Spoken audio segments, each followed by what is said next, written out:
Thanks for joining us. My name is Danny Gizzi with Aircraft Executives. We today have Angel with us to talk about taxes.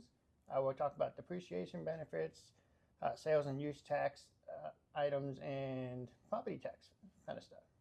With that, I'll hand it over to Angel. Hello, I'm Angel Houck.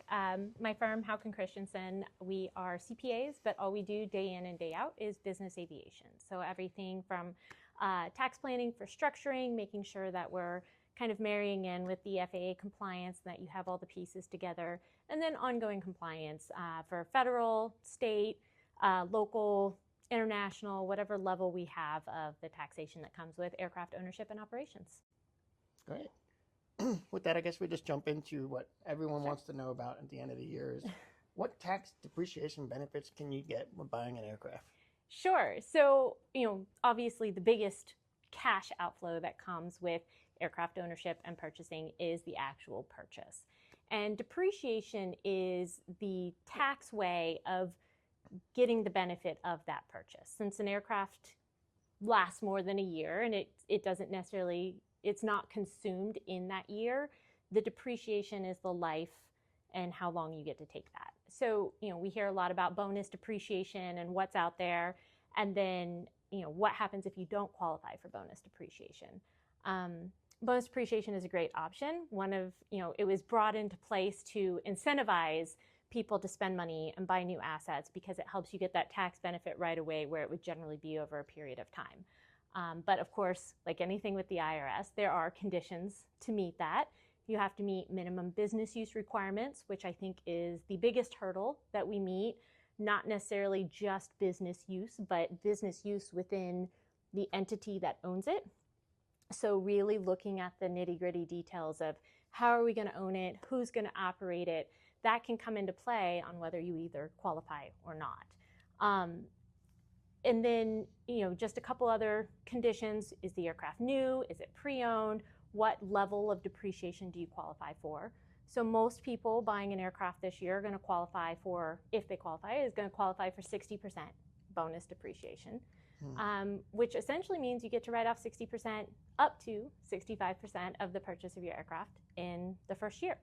So do you have to put it in service this year, or is there certain events that you don't have to have it in service by the end of the year? So that's kind of a loaded question. So I highly recommend that it does have to be placed in service. I think the question is what is placed in service, right? So the most solid position to take is that you have a business flight before the end of the year. Even if you close on December 29th, get it in the air, bona fide, well-documented business trip to show that we did use it in our trader business before the end of the year.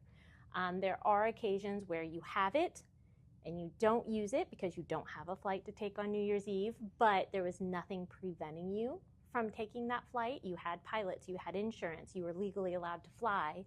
There is a position to still take that deduction.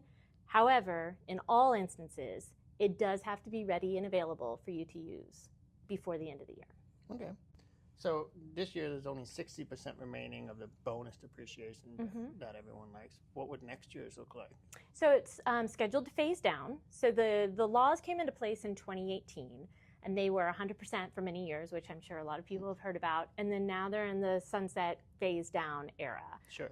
So they're scheduled to go to 40%, then 20%, and then down to 0. Obviously, it's an election year. Lots of tax changes usually happen after an election, so it's very possible that that's going to change, and there's still talk about bringing back 100%. But the way the law is written now, pending any changes, it will be 40% for aircraft placed in service during 2025 and 20% in 2026, and then down to 0. And then Section 179 can also still apply for people under a certain extent, right? It can. There are limits. So bonus is great because there's no maximum. You can have an asset as large or as expensive as you need and still be eligible for bonus. Section 179 is a little different. It gives you some flexibility because you can say, well, maybe I don't want to write off 100%. Maybe I want to write off 70% or 60% or 40%. So you have that flexibility, but there is a dollar limit. And it's not just per asset, it's on all assets purchased during the year. And Somewhere around 2 million. So, a lot of aircraft do not qualify, or if there's other assets in the company, you wouldn't qualify. But if you do, it's also a great option with the same requirements, business use percentage, and everything else as bonus would have. Great. Going back to what you said, 50% or something more business use, I think you were saying, what happens to the people who are buying the asset, who we all get this phone call where they want to buy the asset because they have taxable income, they'd like to get an aircraft. They can use an aircraft, they have some justifiable use, but not enough to really maximize. So they talk about, leasing it out or putting it on a charter certificate. What are some pitfalls to look out for on that? Sure. So that's very common, right?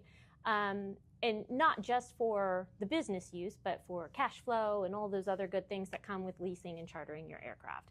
It does interplay very much with the depreciation and with the bonus that comes in. For year one, especially as we're coming to year end and fourth quarter, that's a great time to buy an aircraft. If you're looking to take the bonus depreciation, because you can take a couple of business flights, really maximize your business use for this year, reduce any non-deductible portion. Because once you put in the charter and the rental or the leasing, dry leases, any of that falls into the same bucket for the tax world, and it's a passive activity. And what that does is it moves some of your deductions into this passive bucket. And the thing with passive deductions, when you have a passive activity, which are really rentals, real estate rentals, tangible property rentals, any of that, or maybe some businesses you invest in but don't materially participate in, when you have losses in a passive activity, that can only offset income from passive activities. So it can't offset your W-2 income or your business income or your investment income. It doesn't go against any of that. It gets stuck at that passive, which is not necessarily a bad thing. Some people have a lot of passive income. Most people don't have much. So it is something to be very mindful of, especially in a bonus year. But even if you can't take all of those deductions because they get tied up in that passive piece, it doesn't go away. It rolls forward into a later year until you either have passive income from chartering or leasing, or until you sell the aircraft, and then it helps reduce that gain and you get to harvest all of those at the end of the activity.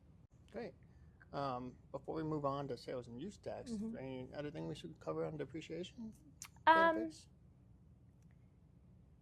So I think the key is with depreciation.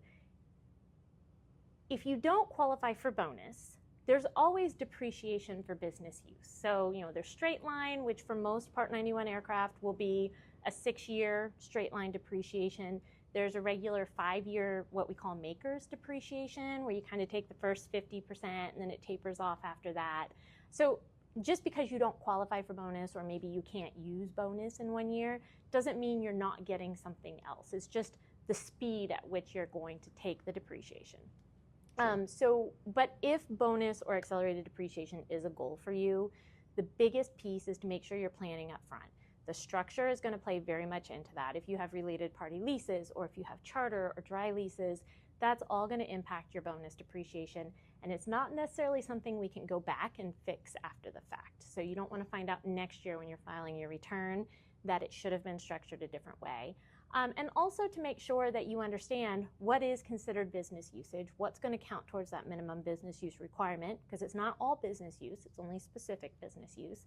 And how do we document that to make sure that you, if it is audited, that you have the documentation to uphold those deductions. Great.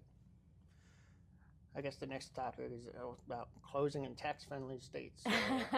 How do we avoid sales tax? But Tell us why sales tax isn't avoidable and what people do to actually circumvent that. Sure. So sales and use tax, they're kind of compensating taxes. So sales tax is tax on where the transaction takes place. So you hear about flyaway states, you hear about Delaware LLCs or Montana entities, and you close in Montana or New York or a tax-friendly state, no tax. Great story, right? But most states will have a compensating use tax, which means as soon as you bring that asset into their state for storage, use, or consumption, they say, then it becomes taxable, and it's usually at the same rate. So if you have an 8% sales tax rate, your use tax is probably close to 8%. Some states that varies.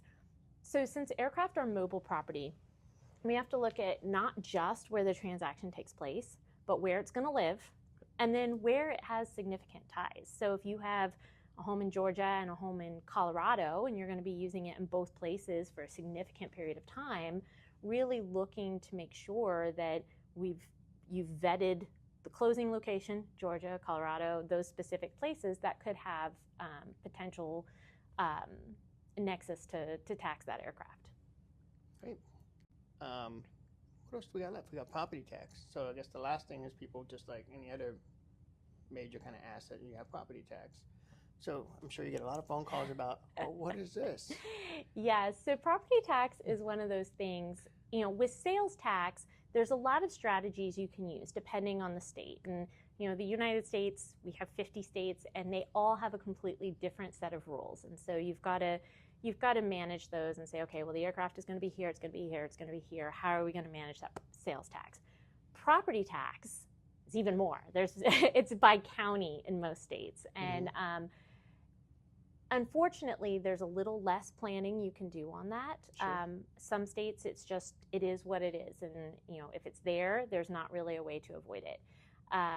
But if you are in a state that has property tax, knowing when and how they assess it is very important, because just because you don't get a bill doesn't mean you don't owe it. So if they come back later and say, hey, we see your aircraft is here, we haven't received any property tax from you, then not only do you owe the tax, but you owe the penalties and interest on top of it. And some states have avoidance fees and things like that could be up to 200% of the tax. So, knowing what you owe and where you owe is the taxpayer's responsibility. It's not the state or the county's responsibility. So knowing that, and also kind of going back to that idea of having 2 or 3 locations where your aircraft is, if one or more of those are property tax states or counties, do we owe in more than one of those? And if not, or if we do, how and what are the rules to those? So, we've talked about Georgia a lot with, do we live in Florida? We're in Georgia quite a bit. Do we owe property tax in Georgia? And Georgia has some pretty clear guidance on what hits that limit for property tax, and understanding that, I think, is good planning for an aircraft owner. Well, thank you. I think everyone understands that taxes are complicated. Yeah. In the sales world, trying to sell and buy airplanes, I'm not the expert. We tend to turn everyone over to the experts so that they get the best care that they can. With that, thank you so much. Yeah, of course.